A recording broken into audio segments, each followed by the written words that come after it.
তো স্টুডেন্টস আজি আমি পঢ়িম ক্লাছ 12 ম্যাথ চ্যাপ্টাৰ নাম্বাৰ কি 10 বৃত্তৰ অনুশীলনী 10.1 কি 1 ৰ পৰা 2 লৈকে কৰিছো 4 নম্বৰ লৈকে কৰিছো মানে 2 ৰ 4 নম্বৰ লৈকে কৰিছো 3 আৰু 4 নম্বৰটো সলভ কৰিম কি কৈছে চাবা 3 নম্বৰ কোৱেশ্চনটো কি কৈছে চাবা 5 সেমি ব্যাসাৰ্ধযুক্ত এটা বৃত্তৰ এটা বিন্দু P টনা এডাল স্পৰ্শক কি P কিউ এ কেন্দ্ৰ ওৰ মাঝাৰে যোৱা এডাল রেখা কি কিউ বিন্দুত লগ লাগে যাতে ও কিউ ইকুয়াল টু কিমান centimeter O Q equal to কিমান সেন্টিমিটার 12 সেন্টিমিটার হলে কি পি কিউর দৈর্ঘ্য হল মানে পি কিউর দৈর্ঘ্য ইয়াত কোনটো হ'ব মানে এই অপশন দি আছে এ নম্বৰ আছে 12 সেন্টিমিটাৰ 13 সেন্টিমিটাৰ কি 8.5 সেন্টিমিটাৰ আৰু ডি নম্বৰ কি দি আছে √119 সেন্টিমিটাৰ তো ইয়াৰ ভিতৰত কোনটো ৰাইট হয় হেতু আমাক ওলাব লাগে তো সাব স্টুডেন্টস ইয়াত আমি উলিয়াম তো স্টুডেন্টস এটো কি অনুসৰণীৰ 10.1 3 নম্বৰটো সমাধান কৰিম এটো আছে কি আমাৰ চিত্ৰ এটো আমাৰ বৃত্ত দি আছে আর ওপি আমি কি জানো এটো ব্যাসার্ধ হয় ইয়ার মাপ আমাক কিমান দি আছে 5 সেন্টিমিটার তারপর কিছু ও কিউটো আমাক শুন দি আছে এটা কি 12 সেন্টিমিটার আমাক কি ওলাব লাগে পি আর কিউটো ওলাব লাগে মানে এটো ওলাব লাগে তো সাবস্ট্যান্স পি আর কিউটো আমি স্পর্শক জানো ওপি আমি কি জানো ব্যাসার্ধ আমি এটো আমি এই ফলা বৃত্তর ভাগ ফলা লইছো এটো আমি ফলা লব পারো যে কোনো ফলা লব পারা আর এই কোণটো আমি কি পি কোণটো আমি কিমান 90 ডিগ্রি তো সাবস্ট্যান্স তেনে হলাম কি কব পারো পি ও পি কিউ এটা সমকোণী ত্রিভুজ আমি কি লিখিছো যে সমাধান দিয়া আছে ও কিউ আমি কিমান জানো 12 সেন্টিমিটার আর ওপি আমি কি জানো ব্যাসার্ধ এক কিমান দিয়া সেন্টিমিটার দিয়েছে 5 সেন্টিমিটার দিয়েছে এতে কি আমি কি লিখিছি ওপি কি হল লম্ব পি কিউ লম্ব এই ওপি তো যাচ্ছে এটা আমি কি হল লম্ব আমি কব পারো পি আর কিউ লম্ব বলি কব পারো কারণ এই 90 ডিগ্রি হইছে আর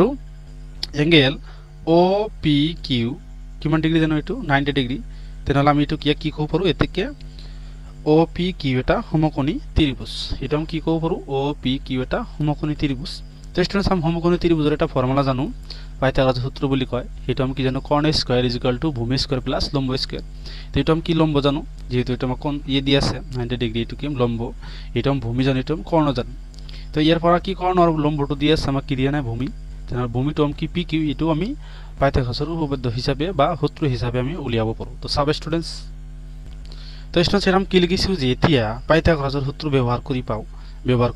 কারণ আমি কি জানো ও কিউ এটা আমি কিমান জানো 12 সেন্টিমিটার তো কোন ঠাইত লিখি দিয়া 12 সেন্টিমিটার স্কয়ার সেন্টিমিটার না লাগে তারপর কি আছে ভূমি মানে আমি কি জানো পি কিউ এটা আমি না জানো এটা আমাক ওলাব লাগে পি কিউ সেম লিখি দিয়া প্লাস লম্ব আমি কিমান জানো লম্ব মানে কি ব্যাসার্ধ কিমান ডিগ্রি দিয়েছে আমি কি ব্যাসার্ধ মানে লম্বই জানো আমি ব্যাসার্ধ কি জানো লম্ব স্পর্শের উপরত যদি লম্ব এটা টানে দিয়া হেতু আমি লম্ব বলি কব পারো বা ব্যাসার্ধ বলি কব পারো তো আমি লম্ব কিমান জানো 5 সেন্টিমিটার লিখি দিয়া এতিয়া আমি এটো ক্যালকুলেট করি ইয়াত ক্যালকুলেট কৰি দিয়া তো 12 কে স্কয়ার করলে কিমান হবে 144 = পি কিউ এটা আমাক ওলাব লাগে স্কয়ার প্লাস 5 কে স্কয়ার করলে আমি কিমান জানো 25 জানো তো স্টুডেন্টস কি করিম আমি 25 টো আমি বাও ফল লৈ আহিম প্লাস আছে মাইনাস হৈ যাব 144 মাইনাস 25 = পি কিউ স্কয়ার কিমান ইয়াৰ পৰা মাইনাস কৰি দিয়া কিমান হ'ব 199 পি কিউ স্কয়ার তো স্টুডেন্টস আমাক কি পি কিউ লাগে স্কয়ারটো না লাগে সেই কারণে আমি কি কৰি দিম ৰুট কৰি দিম তো সাব স্টুডেন্টস আমি ৰুট কৰি পাও ৰুট কৰি দিম তো ৰুট কৰিলে কি এনেকুৱা হ'ব চাবা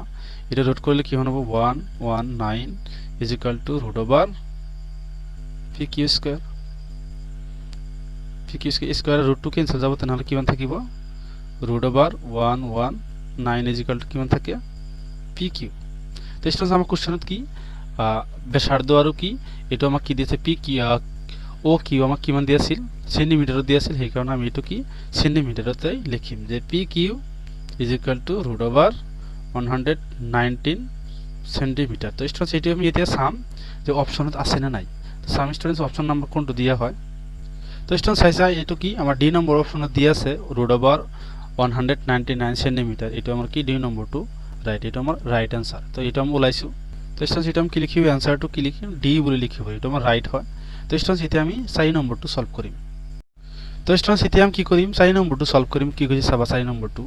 এটা বৃত্ত আর এডাল প্রদত্ত রেখার সমান্তরাল কই মানে এটা বৃত্ত আর এডাল কি রেখার সমান্তরাল কই কি কইছে সমান্তরাল কই দুটা বা দুডাল রেখা আঁকা সমান্তৰালকৈ এটা ৰেখাৰ সমান্তৰালকৈ দুটা ৰেখা আঁকিব কৈছে যে আঁকা যাতে এডাল কি স্পৰ্শক হয় আৰু আনডাল কি হয় ছেদক মানে এটা ৰেখাৰ সমান্তৰালকৈ দুটা ৰেখা আঁকিব কৈছে এটা যাতে কি হয় স্পৰ্শক আৰু আনডাল কি জানি হয় ছেদক তো স্টুডেন্টস ইয়াৰ আগতে আমি এইটো ভিডিওৰ আগতে আমি কি ছেদক আৰু স্পৰ্শক আলোচনা কৰিছো তোমালোকে হেতু ভালদৰে চাই লবা তো স্টুডেন্টস ইয়াত আমি সমাধান কৰিম চাবা তো স্টুডেন্টস এতিয়া আমি 4 নম্বৰটো সলভ কৰিম কি কৈছে আমি এটা ধৰিছো বা লিখিছো যে অকেন্দ্ৰযুক্ত এটা বৃত্ত অঙ্কন কৰা হল আৰু ইয়াল এটা ৰেখা ইয়ালটো কি ইয়াল এইটো কি ৰেখা এইটো আমি প্ৰদত্ত ৰেখা বুলি ধৰিছো এতিয়া এটা কি প্ৰদত্ত ৰেখা এতিয়া আমি কি কৰিম ইয়াল ৰেখাৰ সমান্তৰাল কৰি ইয়াল ৰেখাৰ সমান্তৰাল কৰি কি m আৰু n m কি p বিন্দুত স্পৰ্শ কৰিছে এটি স্পৰ্শ বিন্দু হয় এটো স্পৰ্শক বুলি ক'ব আৰু n এটো কি কত কত স্পৰ্শ কৰিছে ছেদ কৰিছে ইয়াত ছেদ কৰিছে আৰু ইয়াত ছেদ কৰিছে তাহলে ইয়াক আমি বলি কি বুলি কও ছেদক বুলি কও রেখা কি m আৰু n দুডাল ৰেখা অঙ্কন কৰা হল যাতে কি l সমান্তৰাল m l সমান্তৰাল এই দুটো সমান্তৰাল আৰু l সমান্তৰাল n l আৰু কি n টো সমান্তৰাল হয় এইটো সেই কাৰণে লিখিছো এইটো সমান্তৰালকৈ লিখিছো ৰেখা m এটা স্পৰ্শক এই ৰেখাটো আমি কি বুলি কও স্পৰ্শক বুলি কব পাৰো আমি আৰু ৰেখা n এটা ছেদক ৰেখা এটা আমি কি জানো ছেদক এটা সমান্তৰালকৈ লিখিছো এলাকে কৰিব লগিয়া আছিল স্টুডেন্টস থ্যাংক ইউ স্টুডেন্টস